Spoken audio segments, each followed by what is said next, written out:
वो उनका अपना अपना अनुभव है। कृष्ण की सोल जिसने 16 कला संपूर्ण बच्चों को जन्म दिया ही नहीं है, ऐसी सृष्टि की स्थापना में उसका योगदान रहा ही नहीं है, तो जो पुरुषोत्तम संगम युक्ता अनमोल जो सुख है, इंद्रियों से परे का सुख, क्या कैसा सुख कहते हो तो अतीन्द्रिय सुख, उस अतीन्द्रिय सुख का अपने जीवन में अपने शरीर से उसने संगम युग में अनुभव किया। कृष्ण की सोल ने नहीं किया, पहले ही शरीर छोड़ दिया। तो जिसने रसगुल्ला खाया ही नहीं है, वो रसगुल्ला पाने के लिए प्रयत्न करेगा? करेगा? नहीं करेगा। करेगा? जिसने रसगुल्ला कभी खाया ही नहीं, खाया ही नहीं और सुना भी नहीं, और सुना भी है तो विश्वास नहीं किया, तो ऐसे वो प्रजापिता ब्रह्मा कुमार कुमारी जिन्होंने कभी राधा कृष्ण जैसे बच्चों को जन्म दिया ही नहीं है, उनका पायत ही नहीं है, तो वो आत्माएं संगम युगी जो सर्वोपरि सुख है, स्वर्णिम संगम युग का, उसका अनुभव कर सकेंगी?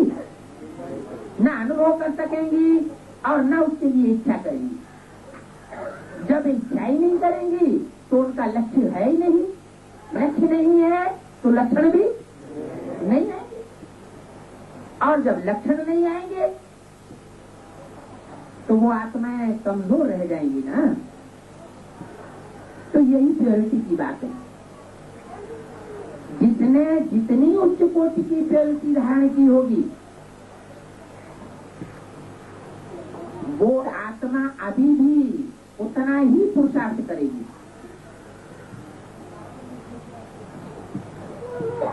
ये पवित्रता की प्रतिमूर्ति जगदम्बा जिसका नाम दिया गया है और जिसकी मुरलियों में इतनी महिमा की गई है,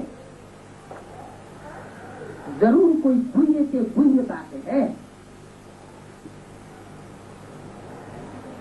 क्यों गुह्य है? ये गुह्य राजयोग की प्राप्ति सबने क्यों नहीं इतनी प्राप्त कर पाई? सिर्फ उसका ही गायन क्यों है? कल जैसे वाणी में आया, जगदम्बा का बहुत बड़ा मेला मनाते हैं, बड़े से बड़ा मेला जगदम्बा का मनाते हैं। अमरनाथ की यात्रा पर जाते हैं, वहां भी इतनी भीड़ नहीं लगती। वैष्णो देवी के मंदिर में बहुत भारी भीड़ लगती है। कारण क्या बताया? बाप से ज्यादा मिलन का अनुभव किया है तो शक्ति भी उसने उतनी ही भरी होगी ना। वो अनुभव जिसने लिया है प्रैक्टिकल, वो जाने, दूसरा कोई नहीं जान सकता। तो ऐसे ही नंबरवार पुरुषार्थ संसार आत्माएं हैं जो परमात्मा बाप के उस प्रैक्टिकल पार्ट को समझती हैं और द्वापर रूप से पूजा भी करती है।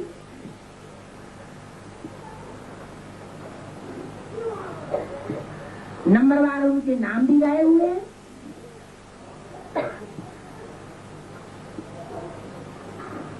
शैव संप्रदाय, वैष्णव संप्रदाय, नाम तो हुए ना। तो जिसने जितना संग का रंग लगाया है, वो संग का रंग कोई एक इंद्री की बात नहीं है। मुख्य बात याद की है, यह संग साकार में लेने की बात है। प्राप्ति किससे होती है? याद से। लेकिन याद तब तक नहीं आती जब तक तो कोई प्रैक्टिकल साथ में आंख से कम देखा हुआ तो हो। तो याद की जाती। आंख का असर सबसे जास्ती पड़ता है। तो दृष्टि का जो असर पड़ता है, उस दृष्टि के असर से भी कोई ज्यादा याद आ सकता है। क्या कहा? दृष्टि की पावर से, दृष्टि के संयोग से जो आकर्षण होता है वो सर्वोपरि हो सकता है। लेकिन दृष्टि लेने वाले के अंदर अगर देहभान भरा हुआ होगा तो नृत्य क्या होगा? वो दृष्टि तक ही सीमित नहीं रहेगा। देहभान कहां तक पहुंच जाएगा? है?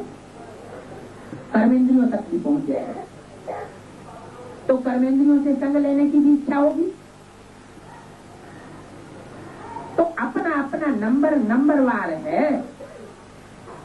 हर आत्मा अपने नंबर की स्थिति को प्राप्त करेगी। उसमें जो बुद्धि का भेद का अंतर पड़ जाता है। बुद्धि का कमाल है। जिसकी जिसकी जैसी जैसी बुद्धि बन गई वो उतनी ही प्राप्ति कर सकता है। कहां बनती है बुद्धि?